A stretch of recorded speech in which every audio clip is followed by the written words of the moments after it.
Good morning, this is Mike with the National Weather Service in Jackson for your weekly weather briefing this July 6, 2020.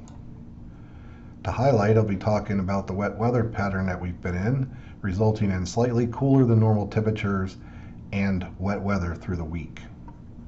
A flash flooding threat exists Tuesday and Tuesday night across the southern half of the area, and then I'll be talking about how we're expecting a hotter weather pattern with lower rain chances by the end of the week that'll continue through the weekend. And I'll give a brief tropics update. For today and coming out of the weekend, we've been in a wet weather pattern. We still have a weak stalled boundary across our area, and then the graphic doesn't show, but we have upper level troughiness that's remaining over the area as well. Combine this with a moist air mass and daytime heating, we've seen daily numerous coverage of showers and thunderstorms.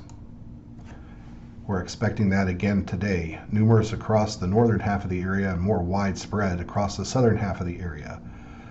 The cloud cover associated with the convection breaking out during the afternoon will hold temperatures in the mid to upper 80s, with a few sites maybe making it to 90 before the showers and thunderstorms kick in. Our normal highs for this time of year run into the lower 90s. This weather pattern will continue tonight, although we'll see no daytime heating. This will lead to a decrease in coverage during the evening of the showers and thunderstorms. Most of the activity should be done by midnight. This graphic depicts we're looking for a scattered coverage of showers and thunderstorms this evening across the northern portions of the area, with scattered coverage across the southern half as well. Again, our overnight lows generally run into the lower 70s, and this graphic shows that we're looking for near normal temperatures overnight. As we get into Tuesday, we're expecting deeper moisture to move across the area from the south. This will lead to an even greater coverage, a more widespread coverage of showers and thunderstorms. Again, most of the activity will fire up during the day, but it looks like it'll last into the night on Tuesday as well.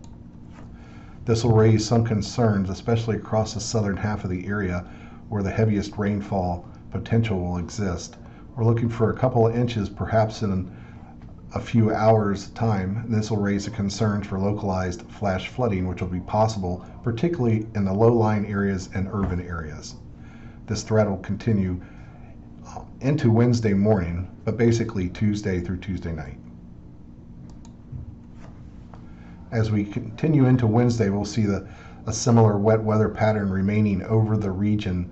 We'll start to get a little bit warmer in temperatures with a little less coverage of showers and thunderstorms on Wednesday.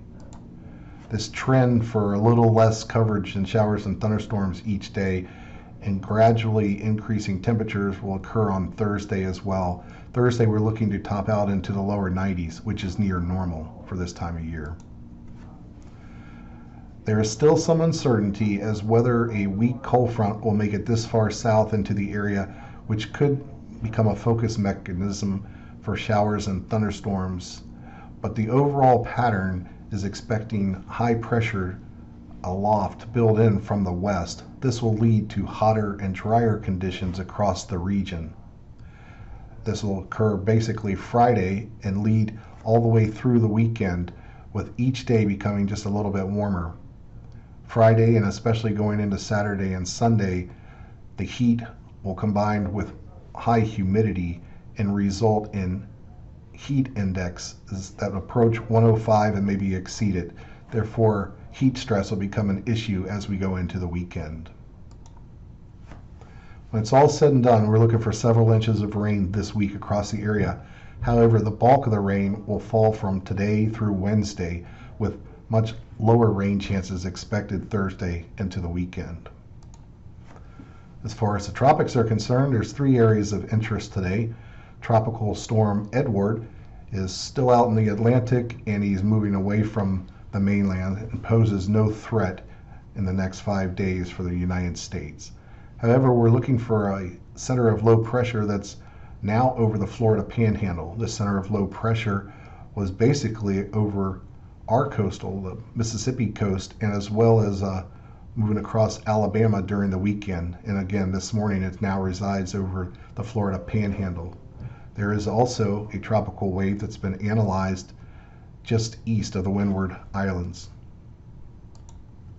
Over the next 5 days, we're looking for some development, less than 40% of tropical storm development with the wave that was moving to the west near the Windward Islands. It'll be approaching the Lesser Antilles by the end of the period. The center of low pressure that was over the Florida Panhandle today is expected to track more toward the northeast up the southeast United States coast and shows a greater chance of tropical cyclone development. And this graphic depicts no change expected in the track with Edward. As always, that concludes this week's briefing, and thanks for viewing the National Weather Service Jackson's multimedia weather briefing for this week.